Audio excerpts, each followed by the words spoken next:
with water gradually.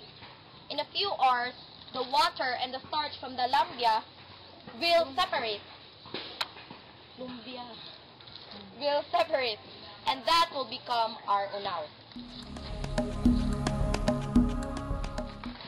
So, Ma'am Ariola, what were these ingredients? Okay, I'll show you according to our research. The hapos, you have seen the hapos there. The suo, also part of the hapos. The sisil, also part of the hapos.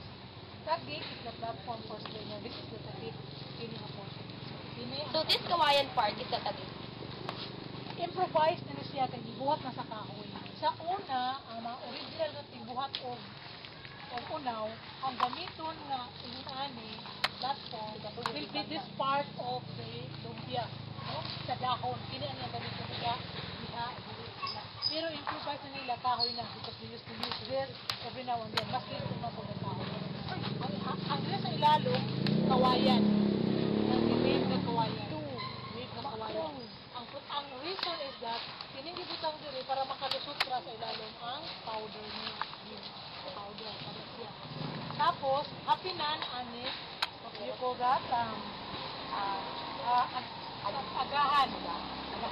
agahan is of sinamay o pinokpoklon. Sinamay kay ni man pero maron may provide na natin nga basta ang importante is ma-strain.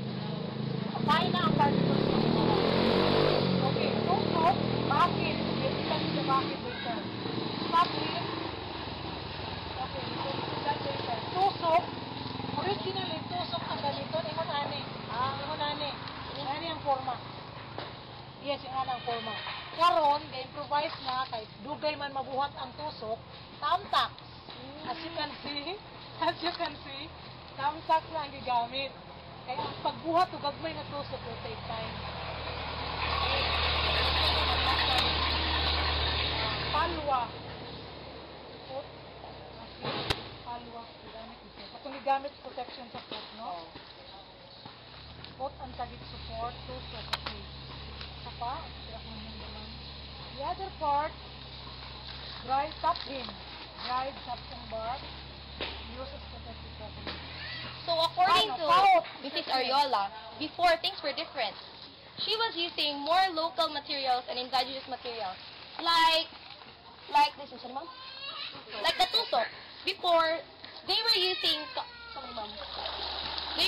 these food materials, but now they improvise by using tamtak.